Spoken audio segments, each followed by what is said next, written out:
प्यारे अभ्यर्थियों नमस्कार। स्वागत है आप सभी का आपके अपने YouTube channel RP study fever में। तो दोस्तों काफ़ी दिनों से आपकी वीडियोस नहीं आ रही थी क्योंकि थोड़ी तबीयत खराब थी, लेकिन आज से आपकी जो है क्लासेज वापस शुरू होने वाली है। आज की क्लास फिर से शुरू करते हैं हम राजस्थान जीके के 30 महत्वपूर्ण प्रश्नों के साथ। देखिए दोस्तों, अगर आप मुझसे मेरे स्तर पर पूछेंगे कि राजस्थान का कौन सा भाग सबसे महत्वपूर्ण है, तो दोस्तों सबसे ज्यादा जो आपके प्रश्न पूछे जाते हैं वो पूछे जाते हैं राजस्थान की जियोग्राफी से, जिसे हम भूगोल कहते हैं। ठीक है ना। चाहे कोई भी कंपटीशन एग्जाम हो, बीएसटीसी से लेकर आरएस लेवल तक सर्वाधिक जो प्रश्न पूछे जाते हैं वो जियोग्राफी से पूछे जाते हैं। और दोस्तों आज की सीरीज में 30 प्रश्न होने वाले हैं राजस्थान की जियोग्राफी से। ठीक है ना। राजस्थान की जियोग्राफी के अंदर हम जो भौतिक प्रदेश है उनसे संबंधित 30 प्रश्नों पर चर्चा करने वाले हैं, जिससे आपका ये पार्ट बिल्कुल जो है कंफर्म हो जाएगा। और दोस्तों ऐसी और वीडियो 2-3 आएगी राजस्थान के भौतिक प्रदेशों के ऊपर, जिससे आपका ये पार्ट पूरा सॉल्व हो जाएगा। तो दोस्तों आज की महत्वपूर्ण वीडियो को एंड तक वॉच करना है। एक एक प्रश्न दोस्तों भौतिक प्रदेशों से, राजस्थान की जियोग्राफी से महत्वपूर्ण लिया गया है। तो दोस्तों without wasting time let's start the video. पहला क्वेश्चन आपकी स्क्रीन के सामने है और आपको बता दूं दोस्तों 30 प्रश्न हम करने वाले हैं, साथ में प्रश्नों का एनालिसिस भी होगा, जिसमें से आपके 50 से ऊपर प्रश्न सॉल्व हो सकते हैं। ठीक है ना। तो देखिए दोस्तों पहला क्वेश्चन है, राजस्थान को कितने भौतिक विभागों में बांटा जा सकता है। बहुत कॉमन प्रश्न है, इसी के साथ जियोग्राफी की शुरुआत करते हैं। पहला ऑप्शन है 2, दूसरा 8, तीसरा 4, चौथा है 9। तो दोस्तों कितने भौतिक विभागों में राजस्थान को बांटा जा सकता है। बात करें दोस्तों राजस्थान के भौतिक विभागों के बारे में, तो दोस्तों वीसी मिश्रा ने राजस्थान को भौतिक विभागों में बांटा था। और दोस्तों बात करें राइट आंसर की, चार हो, ठीक है ना, 4 भौतिक विभाग कौन कौन से, एक तो पश्चिम मरुस्थल, दूसरा अरावली प्रदेश, तीसरा है पूर्वी मैदान, चौथा है दक्षिण पूर्वी पठार। इन 4 भागों में जो है राजस्थान को बांटा जा सकता है भौतिक विभागों के अंदर। तो दोस्तों यही आपका करेक्ट आंसर हो जाएगा। जल्दी से बढ़ते हैं अगले प्रश्न की ओर। दूसरा है दोस्तों, निम्न में से किस जिले में अरावली पहाड़ियों का विस्तार नहीं है। ठीक है ना। अरावली पहाड़ियों का विस्तार नहीं है, कौन सा हो जाएगा राइट आंसर, उदयपुर, जालोर, जयपुर या फिर अलवर। जल्दी से आंसर बताए दोस्तों कौन सा हो जाएगा राइट आंसर। बात करें दोस्तों अरावली पहाड़ी जो है 50 समवर्षा रेखा पर स्थित है। ठीक है ना। 50 समवर्षा रेखा पर स्थित है, जो कि राजस्थान को कितने 2 भागों में बांटती है। और अरावली पहाड़ी जो है कौन से जिले में विस्तार नहीं है, तो देखिए दोस्तों उदयपुर में इसका विस्तार है, जयपुर में विस्तार है, अलवर में विस्तार है, लेकिन दोस्तों जालोर जिले में इसका विस्तार नहीं है। ठीक है ना। जालोर जिले में कौन सा मरुस्थल का भाग है। ठीक है ना। तो यही आपका बिल्कुल करेक्ट हो जाएगा। जल्दी से बढ़ते हैं अगले प्रश्न की ओर। महत्वपूर्ण सीरीज होने वाले दोस्तों अगला प्रश्न है, अरावली पर्वत की ढलानों पर मुख्यतः किसकी खेती की जाती है। अरावली पर्वत की ढलानों पर आपको मालूम होना चाहिए, अरावली पर्वत का जो ढाल है वो दोस्तों पश्चिम से, ठीक है ना, पश्चिम से पूर्व की ओर है, पश्चिम से पूर्व की ओर है। तो इसकी ढलानों पर किसकी खेती की जाती है, मक्का, गेहूं, ज्वार या फिर जौ। जल्दी से आंसर की बात करें दोस्तों, इसका जो राइट आंसर हो जाएगा ए ऑप्शन मक्का। ठीक है ना। अरावली की ढलानों पर मक्का की खेती की जाती है। अगले प्रश्न की ओर बढ़ते हैं। चौथा प्रश्न है दोस्तों, चंबल और उसकी सहायक नदियों से राजस्थान का कौन सा भाग सिंचित होता है। इसका आंसर देने के लिए आपको मालूम होना चाहिए दोस्तों चंबल नदी और उसकी सहायक नदियां कौन कौन से जिलों में बहती है। तो दोस्तों ऑप्शनों की बात करें, मध्यवर्ती पर्वतीय क्षेत्र, दक्षिण पश्चिमी पर्वतीय प्रदेश, दक्षिण पूर्वी पठारी भाग या फिर उत्तरी पूर्वी मैदानी भाग। दोस्तों एनालिसिस के साथ हम प्रश्नों की बात करें, जिससे इससे रिलेटेड कोई भी प्रश्न आए तो आप सॉल्व कर सकते हैं। बात करें दोस्तों चंबल और उसकी सहायक नदियों की, तो दोस्तों दक्षिण पूर्वी जो पठारी भाग है, कौन सा, कोटा, बूंदी, बारा, झालावाड़, ये जो भाग है वहां पर जो है चंबल और उसकी सहायक नदियां बहती है। और यही भाग जो है राजस्थान में चंबल और उसकी सहायक नदियों से सिंचित होता है। यही इसका करेक्ट आंसर हो जाएगा। अगला प्रश्न देखिए दोस्तों, राजस्थान के किस ओर मालवा का पठार है। ठीक है ना। मालवा का पठार राजस्थान के किस भाग में स्थित है, उत्तर पूर्व, दक्षिण पूर्व, पूर्व या फिर दक्षिण पश्चिम, कौन सा हो जाएगा राइट आंसर। जल्दी से आंसर बताए दोस्तों। बात करें दोस्तों मालवा के पठार की, तो दोस्तों यह स्थित है आपके दक्षिण पूर्व की ओर। ठीक है ना। दक्षिण पूर्व की ओर मालवा का पठार स्थित है। अगले प्रश्न की ओर जल्दी से बढ़ते हैं। अगला प्रश्न है दोस्तों बहुत बार पूछा गया प्रश्न है, थार मरुस्थल का विस्तार किन राज्यों तक है। थार मरुस्थल का विस्तार किन राज्यों तक है। पहला ऑप्शन है राजस्थान, गुजरात, पंजाब, दूसरा है केवल राजस्थान, तीसरा है राजस्थान, गुजरात, पंजाब, हरियाणा, चौथा है राजस्थान और पंजाब। कौन सा हो जाएगा राइट आंसर। जल्दी से कमेंट में बताए दोस्तों, जल्दी से आंसर बताए दोस्तों क्या हो जाएगा राइट आंसर। बात करें दोस्तों थार मरुस्थल की, तो दोस्तों राजस्थान, गुजरात, पंजाब और हरियाणा 4 राज्यों में इसका विस्तार है। ठीक है ना। 4 राज्यों में इसका विस्तार है, यही इसका बिल्कुल करेक्ट आंसर हो जाएगा। जल्दी से बढ़ते हैं अगले प्रश्न की ओर। अगला प्रश्न है दोस्तों, वार्षिक वर्षा की मात्रा में उतार चढ़ाव किस जिले में सर्वाधिक मिलता है। ये दोस्तों बहुत ही बढ़िया प्रश्न है। अजमेर, बीकानेर, जैसलमेर, बाड़मेर, इनके 4 ऑप्शन है। महत्वपूर्ण प्रश्न है दोस्तों, एक एक प्रश्न वैसे महत्वपूर्ण है, लेकिन जिनका स्टार लगा रहा हूं उनको आप बढ़िया से याद कर लीजिएगा। राइट आंसर की बात करें जैसलमेर इसका बिल्कुल करेक्ट आंसर हो जाएगा। जल्दी से इसका स्क्रीनशॉट लीजिए। अगले प्रश्न की ओर बढ़ते हैं। 8वां प्रश्न है दोस्तों, राजस्थान में पूर्ण मरुस्थल वाले जिले कौन से हैं? ठीक है ना, पूर्ण मरुस्थल वाले जिले कौन से हैं? जैसलमेर और जोधपुर, जैसलमेर और बाड़मेर, बाड़मेर और जालौर, या फिर जालौर और जोधपुर, कौन सा हो जाएगा इसका राइट आंसर? जल्दी से बता दीजिए, जल्दी से आंसर बता दीजिए दोस्तों, कौन सा हो जाएगा राइट आंसर। बात करें दोस्तों, मरुस्थल को राजस्थान में 2 भागों में बांटा गया है, एक तो शुष्क मरुस्थल, एक अर्ध शुष्क मरुस्थल। ठीक है ना, तो आपको बताना है पूर्ण मरुस्थल वाले जिले कौन से हैं। तो दोस्तों जैसलमेर और बाड़मेर, ठीक है ना, जैसलमेर और बाड़मेर जो है राजस्थान में पूर्ण मरुस्थल वाले जिले हैं, यही इसका करेक्ट आंसर हो जाएगा। जल्दी से बढ़ते हैं अगले प्रश्न की ओर। अगला प्रश्न है दोस्तों, छप्पन का मैदान कहां पर स्थित है? छप्पन का मैदान कहां पर स्थित है? उत्तरी पूर्वी राजस्थान में, पश्चिमी राजस्थान में, दक्षिणी राजस्थान में, पूर्वी राजस्थान में? जल्दी से आंसर बताएं दोस्तों। बात करें दोस्तों छप्पन का मैदान, तो दोस्तों 3 जिलों में आप कह सकते हैं कि छप्पन का मैदान फैला हुआ है। पहला जिला बात करें दोस्तों प्रतापगढ़, दूसरा बात करें दोस्तों डूंगरपुर, ठीक है ना, दूसरा है डूंगरपुर, और तीसरा है दोस्तों बांसवाड़ा में। अब आपसे पूछा जाए कि ये जिले कहां पर स्थित है, तो दोस्तों ये जिले तीनों जो है दक्षिणी राजस्थान में स्थित है, यही इसका करेक्ट आंसर हो जाएगा। अगले प्रश्न की ओर बढ़ते हैं दोस्तों। अगला प्रश्न है 10वां, सीवी रमन ने आइलैंड ऑफ ग्लोरी किस नगर को कहा? बहुत ही बढ़िया प्रश्न है दोस्तों, महत्वपूर्ण प्रश्न है। जयपुर, उदयपुर, चित्तौड़गढ़ या फिर जोधपुर, कौन सा हो जाएगा इसका करेक्ट आंसर? जल्दी से सभी अभ्यर्थी कमेंट में बताएं दोस्तों। आइलैंड ऑफ ग्लोरी की बात करें दोस्तों, सीवी रमन ने जिस नगर को कहा उसका नाम जयपुर है, पहला ऑप्शन इसका करेक्ट हो जाएगा।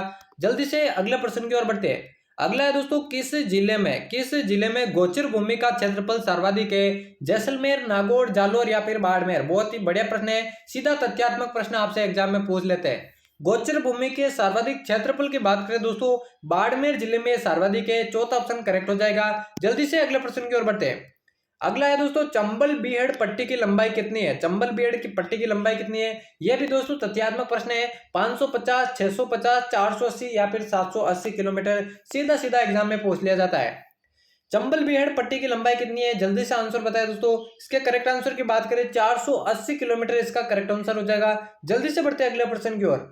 अगला दोस्तों, छप्पन का मैदान राजस्थान की किस नदी बेसिन में स्थित है? इससे पहले वाले प्रश्न में हमने पढ़ा था छप्पन का मैदान राजस्थान के किस भाग में स्थित है, यह प्रश्न भी उससे रिलेटेड है।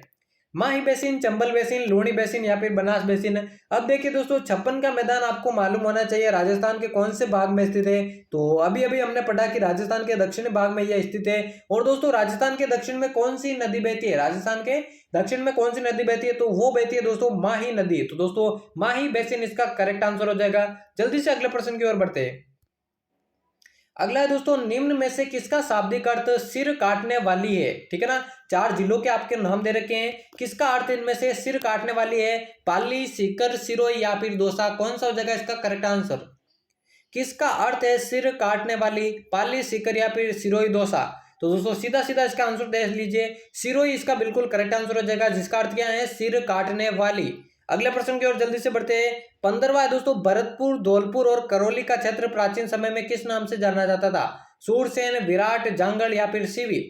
अब देखिए दोस्तों, ये जो तीनों क्षेत्र है भरतपुर, धौलपुर और करौली, ये क्षेत्र जो है दोस्तों मध्य प्रदेश से रिलेटेड माने जाते हैं, कनेक्टेड माने जाते हैं। तो दोनों का सम्मिलित क्षेत्र कुछ कुछ समान माना जाता है। और दोस्तों इस क्षेत्र को जो प्राचीन समय में नाम से जाना जाता था तो वो है सूरसेन, पहला ऑप्शन इसका करेक्ट हो जाएगा। जल्दी से अगले प्रश्न की ओर बढ़ते हैं।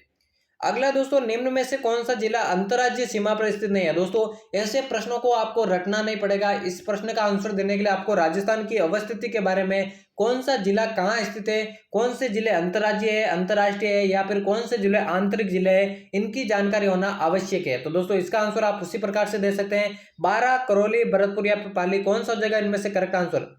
कौन सा जिला है जो अंतर्राज्यीय सीमा पर स्थित नहीं है? तो दोस्तों पाली इसका बिल्कुल करेक्ट आंसर हो जाएगा। पाली जिला अंतर्राज्यीय सीमा पर स्थित नहीं है, बल्कि ये है कौन सा? ये एक आंतरिक जिला माना जाता है, ये एक आंतरिक जिला माना जाता है। तो दोस्तों यही बिल्कुल इसका करेक्ट आंसर हो जाएगा। जल्दी से अगले प्रश्न की ओर बढ़ते हैं। अगला दोस्तों, राजस्थान के किस जिले में रण का बाहुल्य है? स्टार लगा लीजिए, बहुत ही महत्वपूर्ण प्रश्न है दोस्तों। कौन से जिले में रण का बाहुल्य है? जोधपुर, बीकानेर, बाड़मेर या फिर जैसलमेर, कौन सा जगह इसका बढ़िया आंसर? जल्दी से बताइए, जल्दी से इस महत्वपूर्ण प्रश्न का आंसर दीजिए दोस्तों। जल्दी से इसका आंसर दीजिए। राजस्थान के किस जिले में रण का बाहुल्य है? आंसर की बात करें जैसलमेर इसका बिल्कुल करेक्ट आंसर हो जाएगा। अगला प्रश्न की ओर जल्दी से बढ़ते हैं। अगले प्रश्न की ओर बढ़ते हैं दोस्तों। मरुस्थल से सर्वाधिक प्रभावी क्षेत्र कौन सा है? मरुस्थल से सर्वाधिक प्रभावी क्षेत्र उत्तरी राजस्थान, दक्षिणी राजस्थान, पूर्वी राजस्थान या फिर पश्चिमी राजस्थान? कौन सा हो जाएगा इसका करेक्ट आंसर? जल्दी से आंसर बताइए दोस्तों। उत्तरी राजस्थान, दक्षिणी राजस्थान। अब आपको मालूम होना चाहिए दोस्तों मरुस्थल सर्वाधिक कौन से क्षेत्र में फैला हुआ है? तो दोस्तों पश्चिमी राजस्थान में फैला हुआ है, यही इसका करेक्ट आंसर हो जाएगा। जल्दी से बढ़ते हैं अगले प्रश्न की ओर। अरावली पर्वतमाला की किसके साथ तुलना की जाती है? अरावली पर्वतमाला की तुलना किसके साथ की जाती है? अल्पेशियन पर्वत, सुलेमान पर्वत, आल्प्स पर्वत या फिर रॉकी पर्वत? अब दोस्तों इसे आप राजस्थान जियोग्राफी के अंदर भी पढ़ सकते हैं और वर्ल्ड जियोग्राफी के अंदर भी पढ़ सकते हैं। अरावली पर्वतमाला की तुलना की बात करें दोस्तों अल्पेशियन पर्वतमाला के साथ इसकी तुलना की जाती है, यही इसका करेक्ट आंसर हो जाएगा। जल्दी से स्क्रीनशॉट ले सकते हैं। अगले प्रश्न की ओर बढ़ते हैं।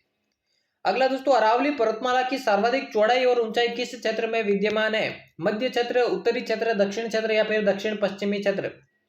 अब दोस्तों अरावली पर्वतमाला जो है राजस्थान के भौतिक प्रदेशों में मानी जाती है और सबसे प्राचीन पर्वतमाला ये मानी जाती है प्री कैम्ब्रियन युग की।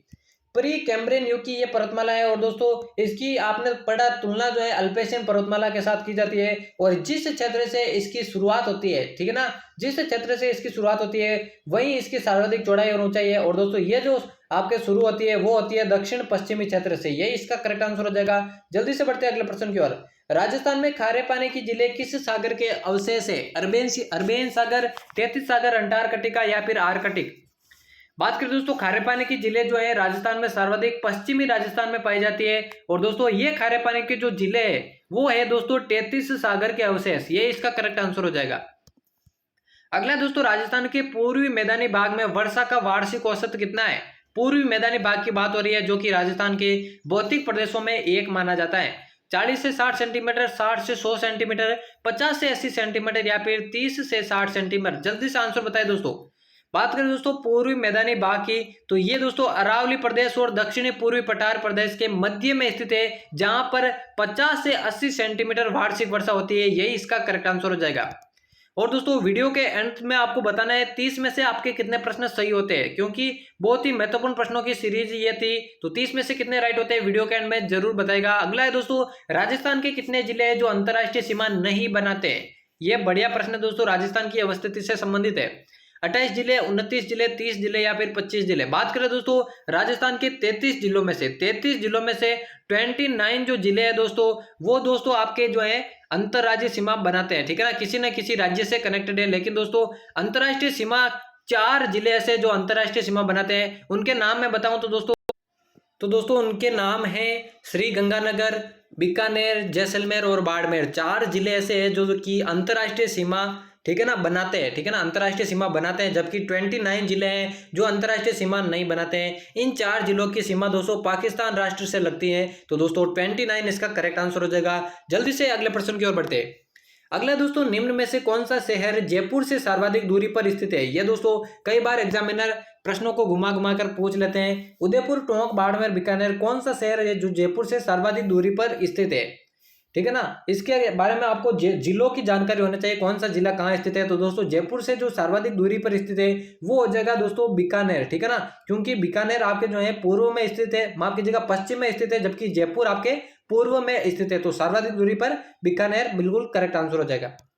अगला प्रश्न देखिए दोस्तों जल्दी से, 25वां है, राजस्थान के सर्वाधिक निकट स्थित बंदरगाह कौन सा है?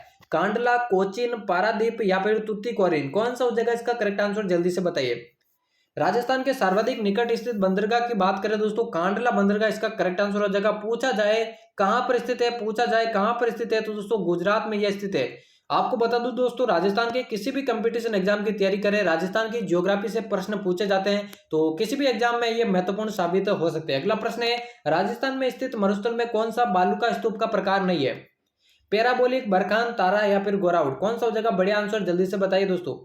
बालू का स्तूपों की बात करें दोस्तों पैराबोलिक बालू का स्तूप राजस्थान में मरुस्थल में पाया जाता है, बरखान पाया जाता है, और दोस्तों बात करें दोस्तों तारा की तो तारा भी पाया जाता है, लेकिन गोराउट जो है दोस्तों वो राजस्थान में नहीं पाया जाता है, यही इसका करेक्ट आंसर हो जाएगा। अगला प्रश्न देखिए, अगला दोस्तों राज्य का सर्वाधिक वार्षिक वर्षा वाला भौतिक विभाग कौन सा है? सर्वाधिक वार्षिक वर्षा वाला भौतिक विभाग दक्षिण पूर्वी पठारी क्षेत्र, पूर्वी मैदानी भाग, मध्यवर्ती अरावली क्षेत्र या फिर उत्तरी पूर्वी क्षेत्र? कौन सा हो जाएगा इसका करेक्ट आंसर? पूछा गया दोस्तों सर्वाधिक वार्षिक वर्षा वाला विभाग।